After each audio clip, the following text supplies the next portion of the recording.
motor sa BRT coil, ano. Okay, nakabit sa ating BRT coil. Carb natin 30mm, no air screw. Ayan, CDI natin BRT din. So far okay naman, ano.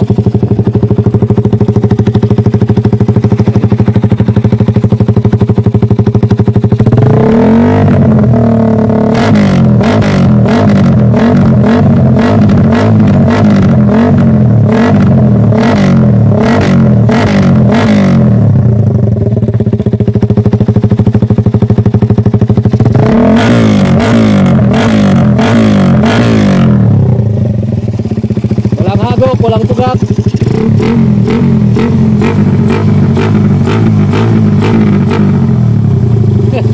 Nakakatakot yung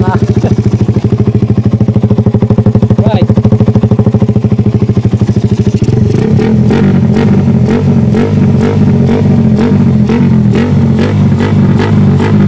So konting pit lang yan, no? Siguro wala pang 1/4 yan.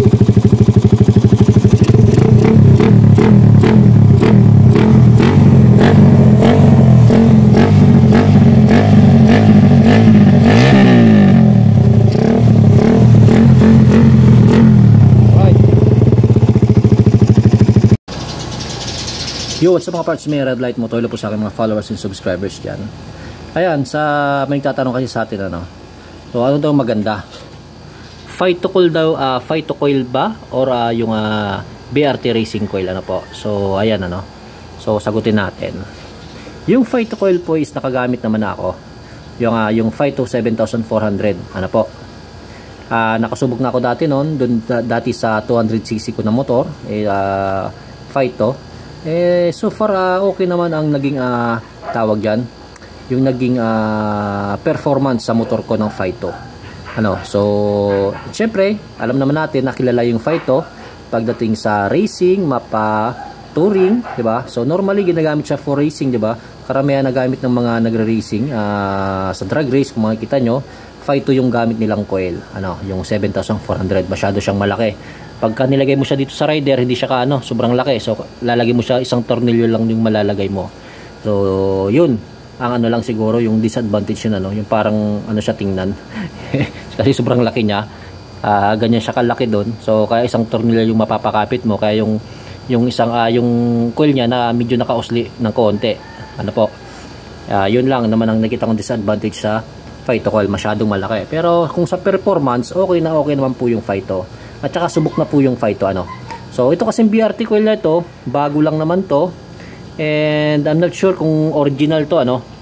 Kasi I'm not sure kung original tong BRT. Pero so far okay naman yung performance nitong BRT coil ko sa motor natin. So nasasagad ko naman po ito ng 160 kph gamit yung BRT coil natin. So ibig sabihin, pagkapangit yung coil natin, pagka mahina yung kurente, hindi mo yung masasagad ng takbo. Na po, kasi may kinalaman din yung lakas ng kurente sa takbo ng motor natin, ano. Kasi sa sobrang lakas ng gas natin, pagka hindi malakas yung kuryente mo, hindi niya kayang sunugin lahat, 'di ba? So mamumugak yan pagka mahina yung kuryente mo. So far itong BRT coil natin is okay naman po, ano. So medyo matagal-tagal na rin sa akin to, siguro mga 8 months na rin siguro. So okay naman yung performance niya dito sa Raider natin, na po. So kung tatanungin niyo kung Phyto or BRT coil mas maganda sa dalawa, para sa akin is pares po siya maganda. Pero nga lang is masubok na kasi yung Phyto. Kumbaga ito kasi bago pa lang naman to, kaya sinusubukan pa natin. Titingnan natin kung tatagal ba siya ng years, ng taon dito sa motor natin. Pero so far okay naman po yung performance nitong BRT coil, ano. Wala naman po ako nagiging problema pagdating dito sa coil na ito, ano po. So okay naman yung takbo ng motor natin dito sa coil na to. Pero kung siguro kung gusto niyo talaga yung subok na at may napatunayan na pagdating sa mga racing at sa performance, syempre yung Phyto, di ba? Pero kung tatanungin niyo kung okay naman tong BRT, is okay din naman po sa motor ko.